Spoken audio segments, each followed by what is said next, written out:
And we're live on our DOH platforms page. We'll start po. Magandang umaga sa ating lahat. Welcome to the first ever town hall initiated by the Communications Management of the Department of Health. Ako po si Nikki and I will be joining you for the rest of the morning. For today's session, we will be discussing one of the burning and equally important issues we have with us during this pandemic. Maaring ilan sa ating mga kababayan ay may mga ganitong hinaharap sa panahon ngayon. Ano ang dahilan bakit sila nakakaramdam ng anxiety or depression at ano ang pwede nilang gawin upang malampasan ito? These are just some of the things we want to hear and be clarified on from our resource speakers today. To formally open our town hall session with the theme Advancing Mental Health Amidst the COVID-19 Pandemic, we have with us the spokesperson of the Department of Health, the Undersecretary, Maria Rosario Singh-Berger. Good morning, ma'am. Good morning, Nick. Magandang umaga po sa inyong lahat.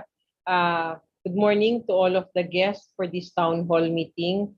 Ngayong araw po, tatalakayin natin ang isang mahalagang usapin na kinakailangan nating pagtuunan din ng pansin. Meron po tayo mga pagbabagong hinaharap at patuloy na haharapin habang tayo po ay nakikipaglaban sa COVID-19. Kaakibat ng mga pagbabagong ito sa ating pang-araw-araw na pamumuhay ang maaring epekto sa ating mental health. Kaya naman ngayong araw atin pong sisikapin na mabigyang linaw ang iba't ibang mga katanungan o agam-agam sa pagsulong ng mental health sa gitna ng pandemya. Ang bawat isa sa atin ay maaring makaranas o nakakaranas na ng epekto ng pandemya. Kinakailangan ngayon pa lang ay gumagawa na po tayo ng paraan upang matugunan natin ito. Nakakasiguro po kayo na ang Kagawaran ng Kalusugan kasamang iba't ibang mga ahensya at mga organisasyon ay kumikilos upang matiyak ang patuloy na paghatid ng mental health services sa ating mga kababayan. Nararapat lamang po na isulong natin ang isang komprehensibong pamamaraan sa mga pangangalaga ng ating kalusugan. Hindi lamang ito dapat nakatuon sa pisikal na kalusugan, ngunit pati na rin sa magandang estado ng ating kaisipan at diwa.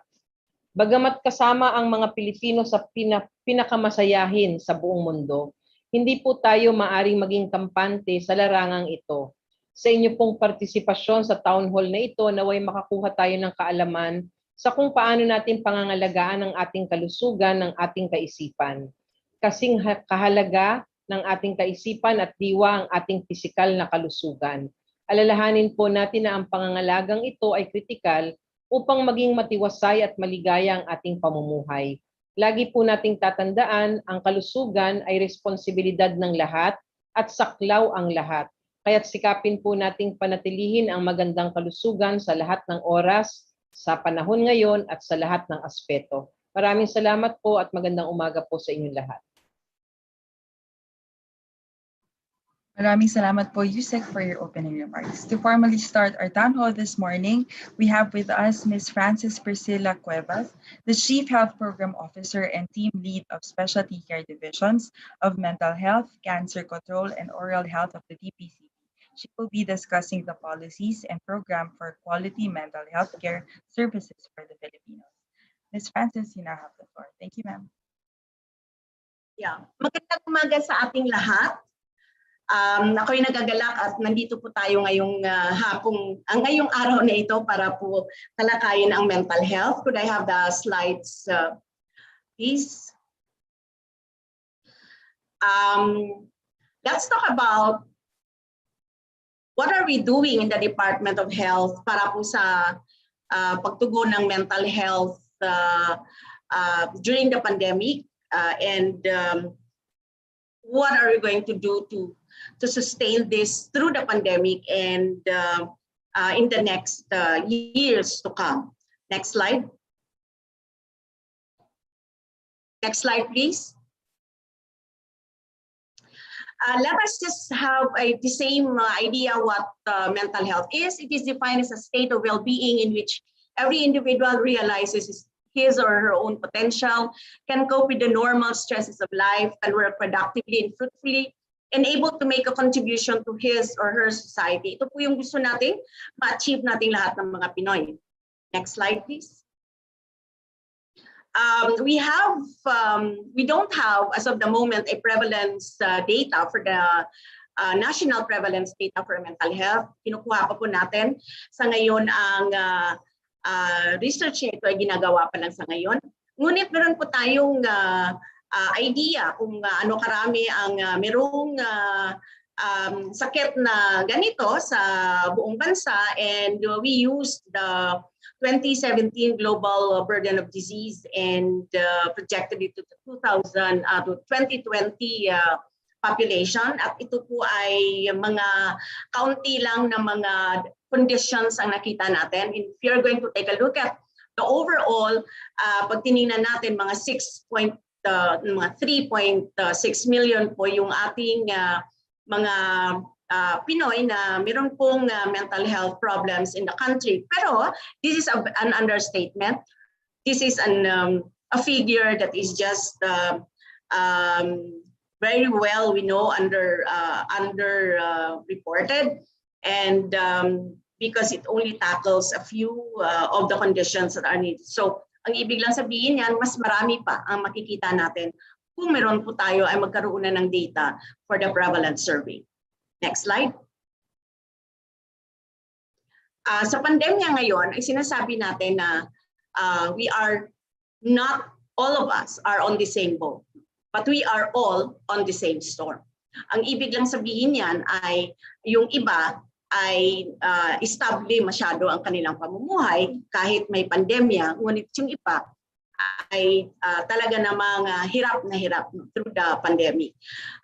And this is very important for us to realize, dahil kung ano man ang estado ng pamumuhay ng isang tao sa ngayon, ano man ang estado kung nasaan siyang circumstansya ng pamumuhay niya, that has a great impact on the kind of psychological issues that he will be having because of this pandemic. And the pandemic just brought about, I think, the realization that there are certain things that we have left or neglected for the past several years, no, decades na siguro pag tinignan natin, and it only showed the inequalities and the inequities that we have in the country when it comes to our societal perception of what's happening today. Next slide, please. So the coronavirus, we're saying pandemic is inducing a considerable degree of fear, worry, and concern, and the psychological impact that it has, of course, includes elevated rates of stress or anxiety. Next slide.